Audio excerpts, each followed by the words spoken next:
Hello there, my name is Kiana Fry, and I'm going to discuss how simple everyday play can build social skills within a child. First, it's best to get a general understanding of the term play.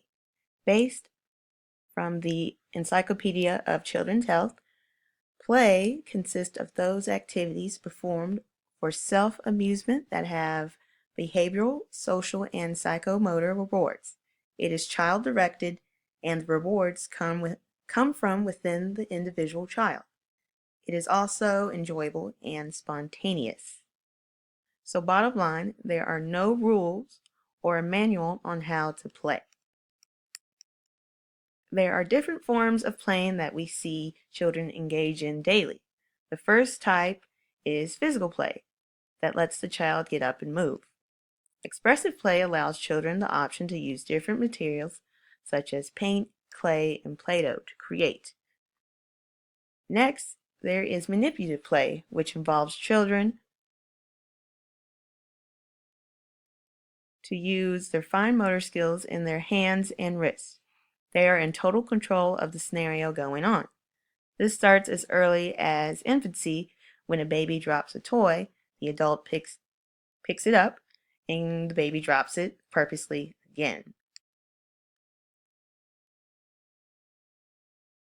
Dramatic play is easy to spot out. We see children acting out common scenarios they are familiar with. These situations could even scare them or maybe something they're uncertain about and they're learning about it for the first time. Symbolic play is similar to dramatic play, but the child uses everyday things found around the home or environment to stand as something to them. This form of play can also be used as a coping mechanism for children facing trouble or abuse at home. Even video games can be included as play, but these sometimes do more bad than good. Now, here are some examples of the different kinds of play I just mentioned.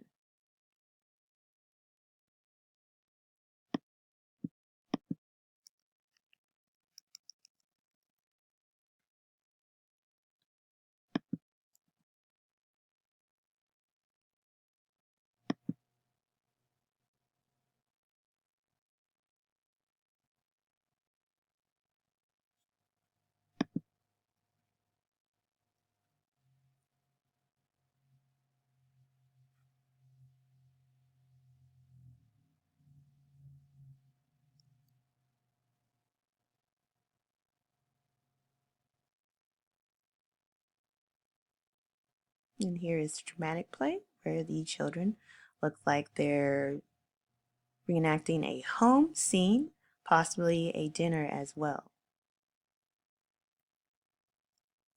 Dramatic play alone helps with the development of a very important cognitive skill called executive functioning.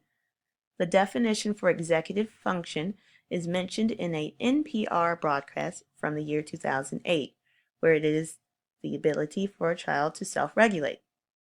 This skill alone leads to children being able to control their own emotions and behavior. And here is one more example of symbolic play where common trash to some adults is a new fort or castle for this little boy. Play is the most important way that children learn. So much goes on behind the scenes and in their heads that we as adults may not see at first glance. When children play with other children, they are being introduced and learning about situations from other perspectives. They also learn roles during communicating and handling emotions. The more playmates and opportunities to play, then more lessons are gained and stored to their memories. Children are their own personal coaches when it comes to learning. They challenge themselves to climb higher or to outrun a friend. Play also allows children to easily be introduced to perseverance. When a child builds a block tower and it falls, they pick the blocks up and they try again. Now that there's a fine understanding on play, we can talk about where the growth can be seen within a child's social skills. It can help dual language learners by hearing new vocabulary constantly and a chance to practice it. Dual language learners are children that speak one language at home and are learning English. Children with language delays also gain from play. They are encouraged to speak and want to be able to communicate with a new friend. I have personal experience with this myself at the center I work at. I will tell you the stories about two little girls and how they are growing with their speech towards the end of this presentation.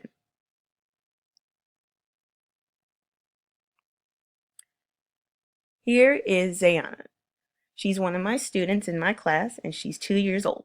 When I first started back in September, her only way of communicating was with pointing and grunts. My co-teacher and I placed her at one table with some children that speak very well. For an example, to her right is Kiari. He is just turned 3 and he is quite a talker. And he speaks very well for his age as well. She then started to play with him more and is now using words more frequently. She's able to name colors, pronounces all the children's names in the class and also the teachers now. Next we have Anaya. She's in the pink shirt to the far left. She's also 2 years old but was born prematurely. She transferred from the infant room in October and we did the same thing with her as we did with Zayana, but we've paired her with another student. But she also is more outgoing and approaches children more than Zayana as well. So her own personal playtime helped with her speech development. She is also using more words as well, and she tries to speak often even if it is just babbling. Today alone, she said, "I'm sorry, baby," and it actually warmed my heart to hear her actually use a sentence. She is also able to say when she's pottied or needs to potty and will ask for help or more servings of fruits, vegetables, or whatever we're eating at the moment. Now, this is where you can ask any questions or share any comments you would like about my presentation. I would like to thank you and enjoy your evening.